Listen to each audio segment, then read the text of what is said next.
கொண்டாங்க குதிரைய கொண்டாங்க நானும் ஊர்கோலம் போக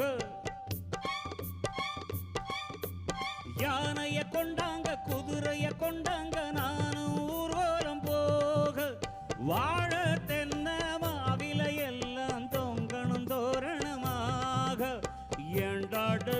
ராணிய கூப்பிடு அவளோடு சேடியும் கூப்பிடு மதுரை ராஜ்யம் என்னது உனக்கு ஒரு பாதிய கொடுக்குறண்டா ராமே ஆண்டாலும்